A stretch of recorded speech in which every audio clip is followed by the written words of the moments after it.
What is denial of service? Denial of service is a type of attack that prevents systems and networks from performing legitimate activity. There are two primary forms of denial of service attack. One is where you actually exploit a weakness in the software or the operating system. Another is where you simply flood an incoming communication channel with so much traffic that legitimate traffic is unable to get through. Denial of service attacks can cause significant damage to a network and prevent you from doing productive activities. You can be the victim of a denial of service attack for many reasons. You can simply be an innocent bystander of an attack that's being spread across the internet, or you may be the intended victim of a directed attack by someone who has decided they want to hurt or damage your organization. You can also be an unwilling accomplice in a denial of service attack if your systems become compromised and an attacker places some type of a zombie or a denial of service attack daemon on your system that's used in launching an attack against somebody else. All of these issues of being a victim are something you want to avoid as much as you can. Do keep in mind that denial of service attacks can occur or are waged not just with malicious tools designed specifically to perform denial of service attacks, but many legitimate troubleshooting, network examination tools, monitoring tools, and even debugging tools can be used, whether by intention or accidentally, to perform denial of service attacks inside networks and other environments. There are three primary types of denial of service attacks. There's a straight-out, plain denial of service attack, which typically occurs between a single attacker and a single victim. Then we have distributed denial of service attacks, where the attacker compromises other systems, plants zombies or demons, which are little tools that he can control remotely, and these zombies or demons then launch the attack against the victim. This type of attack has the additional benefit of hiding the attacker from the victim because none of the traffic that actually reaches the victim ever actually comes from the attacker directly. And then our third type is distributed reflective denial of service attack. This is when an attacker uses some type of an amplification network to bounce its attack off of that it ends up flooding the victim with a huge amount of traffic. And let me show you a few examples or drawings of these type of attacks.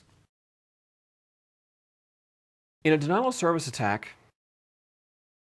you have a sender or an attacker, and you have a victim.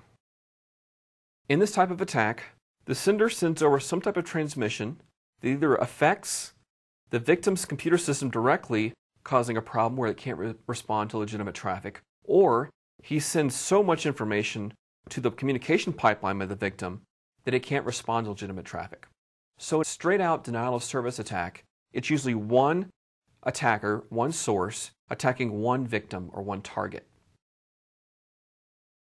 In a distributed denial of service attack, you have an attacker who then infiltrates multiple other systems. This can be individual computers or networks of computers. And on each of these systems is installed a tool, sometimes known as a zombie or a daemon or an agent. These little tools or zombies lie dormant, waiting for a specific time to occur or a specific signal from the attacker. Once it receives its specific trigger, it then sends traffic toward the victim in order to perform the denial of service attack. This is a distributed denial of service, so the attack is distributed among multiple attack locations.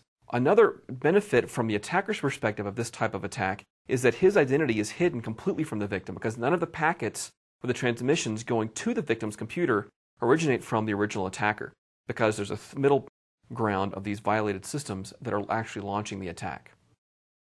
And then there's our third type. Our third type is called distributed reflective denial of service. In this type of attack, the attacker compromises or uses an amplification network to attack the victim.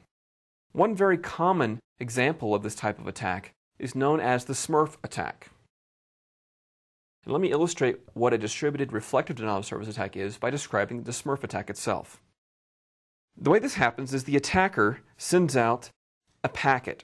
This packet is an ICMP packet, which stands for Internet Control Messaging Protocol. This packet includes a source and a destination address, which have been spoofed. Spoofed simply means they've been faked or altered to be different than what they should be. And the way this Smurf attack works is it puts the victim's address as both the source address and the destination address.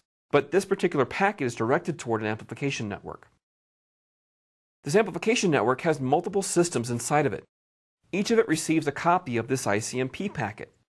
Each of them then responds to the source address listed in the packet. So each system in the amplification network responds with an echo packet to the victim. So as a result, the victim is flooded with unwanted and unrequested traffic.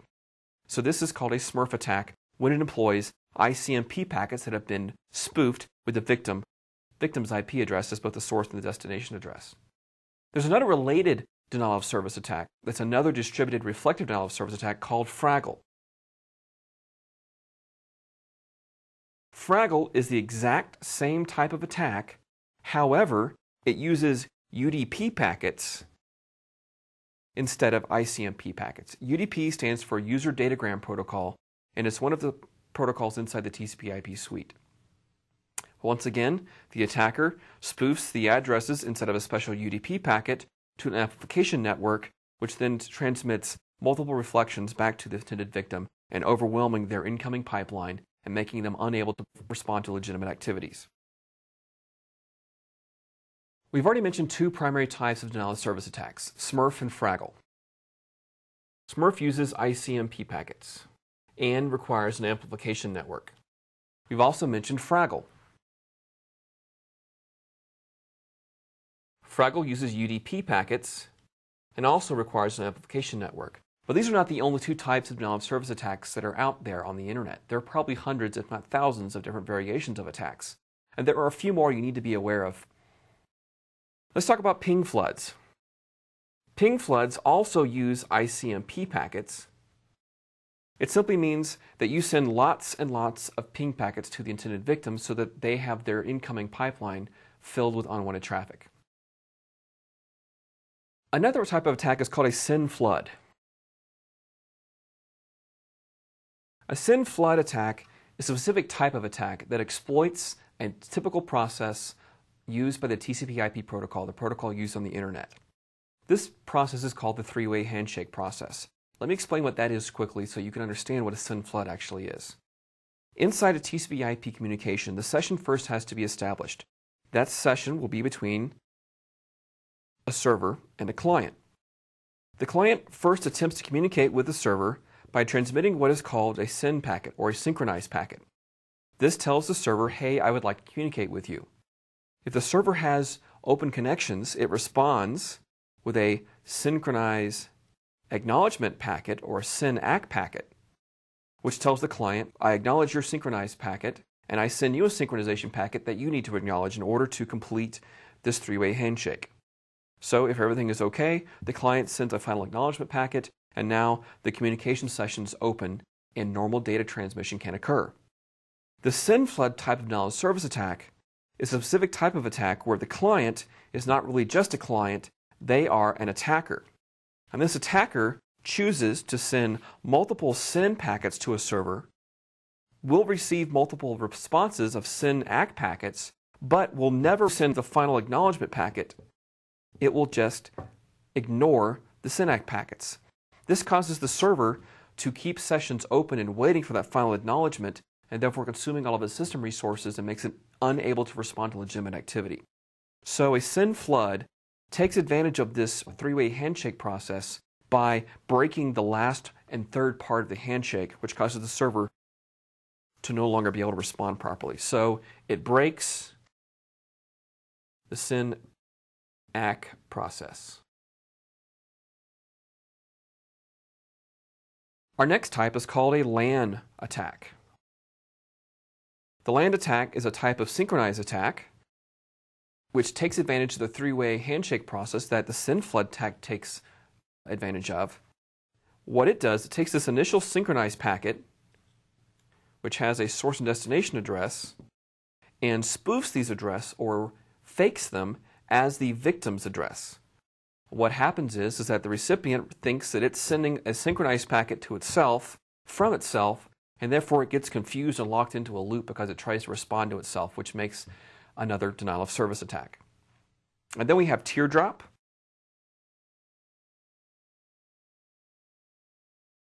The teardrop attack transmits lots of fragmented packets, and they're fragmented UDP packets. A great way to remember this one is simply remember that teardrop, or the first part of this word, is tear. If you take a piece of paper and tear it in half, it's fragmented, and you're sending fragmented packets. You don't really have to know that it's UDP, but that teardrop is the submission of fragmented packets to a victim. The fragmented packets cause the victim system to wait for the rest of the packet, which never shows up, therefore consumes all of its resources, waiting for uncompleted communications, and therefore is unable to respond to legitimate traffic. And then our final example of denial of service would be DNS poisoning. This is really nothing more than submitting false or altered DNS entries to a DNS server, so when someone tries to resolve a domain name to an IP address, they'll get invalid information. So instead of being able to go to, say, yahoo.com, they would unfortunately be sent to somewhere else that's trying to steal traffic from that site. So DNS poisoning is altering legitimate DNS information with false information. Denial of service attacks can be very detrimental to your environment, and when possible, you want to avoid them. Number one, you need to keep your systems updated and patched with the latest security patches available from the various vendors of your software and your operating system. But that's not enough. You have to take many other steps to prevent denial of service attacks, because denial of service attacks don't just exploit vulnerabilities in software or weaknesses in operating systems. They also take advantage of the normal functioning of protocols, and they simply just flood your incoming pipeline with too much traffic. Some of the countermeasures you can use to help reduce the effects of denial of service attacks include turning off broadcast functionality on your routers so that incoming packets with broadcast address aren't broadcast to the entire set of systems inside of your network. You want to deny spoofed packets from reaching your external interfaces on your network and coming into your environment, because if there's a spoofed source address from outside of your environment coming into your environment, you can be assured it's a type of attack packet. You want to minimize ICMP traffic coming into your environment and possibly even leaving your environment. You may want to deploy network-based intrusion detection software to detect when denial of service attacks are taking place. And finally, convince your ISP to work with you on filtering and blocking traffic, especially from known denial of service attack hosting points.